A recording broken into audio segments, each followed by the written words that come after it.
Third की तरफ आते हैं। थर्ड वन हमारे पास है मिक्स डेंटिशन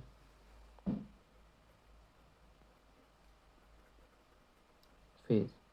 ठीक है, इसको बेसिकली उन्होंने 3 ट्रांजिशनल पीरियड्स में इस फेज को 3 ट्रांजिशनल पीरियड में डिवाइड किया है।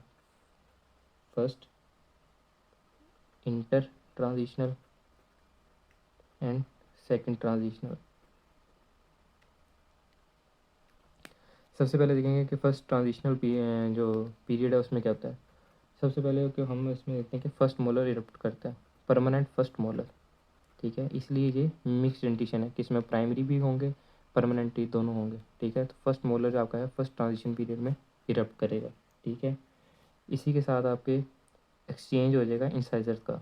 ठीक है, जो वो आपके प्राइमरी इंसाइजर तो प्राइमरी सेंट्रल इंसाइजर और लेटरल इंसाइजर होंगे वो आपके गिर जाएंगे, एक्सफोलिएट कर जाएंगे। ठीक है, और उनकी जगह परमानेंट जो इंसाइजर्स हैं वो इरप्ट कर जाएंगे। ठीक है, अगेन हम इसमें जो है फ्लश टर्मिनल प्लेन भी देखते हैं कि उसमें क्या चेंजेस आई हैं। ठीक है, कि फर्स्ट मोलर इरप्ट किया है तो अपनी सही जगह पे किया है, या मीजिली मूव कर गया, डिस्टली मूव कर गया, इसको मीजियल स्टेप डिस्टल स्टेप कहते हैं। ठीक है, तो ये चीज़ें नोट करते हैं फर्स्ट ट्रांजिशन पीरियड में। सेकंड ट्रांजिशन में कोई चेंज नहीं आती है। ठीक है, कोई चेंज नहीं होती, कोई टूथ इरप्ट नहीं करता। ठीक है, सो इसमें नो चेंज। ठीक है, ये हमारा 9 to 10 ईयर्स के जब बचा होता है तब हम ये वाला पीरियड आता है उस पर। ठीक है, इसमें सिर्फ टूथ फॉर्मेशन हो रही होती है, रूट फॉर्मेशन हो रही होती हैं, बट इरप्शन नहीं हो रही होती। ठीक है, देन हमारे पास आए सेकंड ट्रांजिशन फेज। हमारे पास दो बड़ी अहम चीज़ें होती हैं। एक आपके पास होता है ugly duckling stage, ugly duckling stage, और एक हमारे पास होता है leeway space of Nance, leeway space of Nance.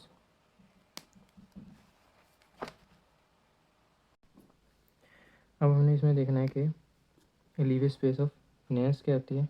Leeway space of नैंस होती क्या है। ठीक है, बेसिकली जो आपके जो किनाइन जो प्राइमरी किनाइन होते हैं और मोलर्स होते हैं प्राइमरी, वो एक्सफोलिएट कर जाते हैं और उनकी जगह किनाइन फर्स्ट प्री मोलर और देन सेकंड प्री मोलर लेते हैं। ठीक है, अब वो कहते हैं कि जो प्राइमरी डेंटिशन होती है उसके अंदर जो किनाइन, ठीक है, प्लस मोलर, ठीक है, प्राइमरी मोलर और सेकंड जो मोलर है उसकी जो मीडियो डिस्टल विड्थ है, MOD मीडियो डिस्टल विड्थ जो है वो ज़्यादा होती है canine plus first premolar plus second premolar से इनकी विड्थ ज़्यादा होती है। तो जब ये रिप्लेस होते हैं तो उसकी वजह से कुछ स्पेस बच जाती है। ठीक है, उस स्पेस को हम क्या कहते हैं, लीवे स्पेस ऑफ नर्स। ठीक है, अब उसकी क्वांटिटी क्या है, उसकी मैंडिबल में वो 1.7 mm होती है। मैं ईच क्वाड्रेंट, सिर्फ एक क्वाड्रेंट में क्या होती है मैंडिबल में 1.7, और जो मैक्सिला में होती है उसकी 0.9 mm इन मैक्सिला। ये स्पेस आपकी वैल्यू है मैक्सिला में, ये मैंडिबल में, और इसको हम क्या कहते हैं, लीवे स्पेस ऑफ नैंस। ठीक है, देन आपके आगे जाती है नेक्स्ट आपका है ugly duckling stage.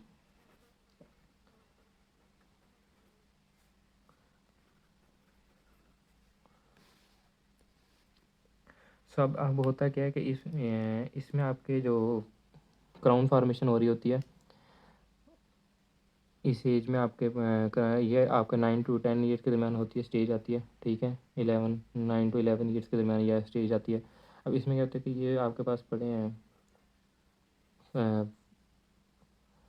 Central incisor. ठीक है, और ये आपके पास लेटरल इंसाइजर पड़े हैं। ठीक है, अब जब यहाँ पे किनाइंस के क्राउन होते हैं, ठीक है, तो वो प्रेशर एग्जर्ट करते हैं इनवर्ड। ठीक है, तो जब इनकी रूट्स पे भी प्रेशर पड़ता है तो ये उसकी वजह से ये मीजिली मूव कर जाते हैं। ठीक है, ये जो इनकी रूट्स होती हैं जिसकी वजह से एक फोर्स लगती है जो इनको इस तरह इस डायरेक्शन में मूव करवा देती है। ठीक है, तो जो इनके क्राउन्स होते हैं वो डिस्टली मूव कर जाते हैं तो उसकी वजह से इनके क्राउन के दरमियान एक स्पेस आ जाती है। ठीक है, उस स्पेस की वजह से अगली अगली सा वो स्टेज सी आ जाती है, ठीक है। मतलब एक स्पेसिंग जो होती है वो बुरी लग रही होती है, ठीक है। तो इसलिए इस स्टेज को क्या कहते हैं, अगली डकलिंग स्टेज। बट ये सेल्फ करेक्टिंग है, ये खुद ही ठीक हो जाती है, इट्स सेल्फ करेक्टिंग स्टेज, ठीक है। जैसे ही आपके क्राउन वो इरप्ट कर जाते हैं केनाइन्स, ठीक है, वो प्रेशर कम हो जाता है और वो दोबारा उनकी जो रूट्स होती हैं वो डिस्टली मूव कर जाती हैं, और जो क्राउन आपके जो कोरोनल पार्ट होता है वो आपका दोबारा से ईजीली मूव कर देता है आहिस्ता आहिस्ता, और जो स्पेस थोड़ी सी प्रोड्यूस होती है उस प्रेशर की वजह से वो रिलीज़ हो जाती है और वो जो स्पेस ख़त्म हो जाती है उसकी वजह से। तो ये एक सेल्फ करेक्टिंग स्टेज है, बट ये आती है 9 to 11 ईयर्स में, ठीक है। और ये हम नोट करते हैं ड्यूरिंग द मिक्स डेंटिशन। ये आपका आता है सेकंड ट्रांजिशन फेज।